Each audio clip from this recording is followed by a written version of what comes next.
అందరికీ నమస్కారం.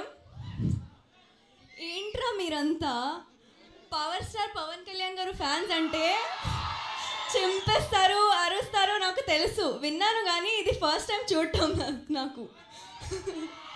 అసలు క్రేజీగా ఉన్నారు మీరు.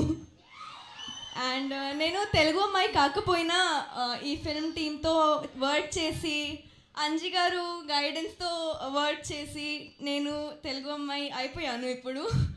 And I'm so glad that మీరు మా ఫ్యామిలీ, తెలుగు ఇండస్ట్రీ ఫ్యామిలీ కూడా నాకు ఇలా వార్మ్ వెల్కమ్ ఇస్తారు. సో అండ్ మూవీ గురించి చెప్పాలంటే మన గోదావరిలో ఎలా మనం ఎవ్రీ ఎమోషన్కి ఆయ్ అంటాము కదా, అట్లానే ఆయ్ సినిమాలో అన్ని ఎమోషన్స్ ఉన్నాయి. సో మీరు ఖచ్చితంగా ఎంజాయ్ చేస్తారు, నవ్వుతారు. అది మా ఆయ్ టీమ్ ప్రామిస్ అండి. ఆయ్.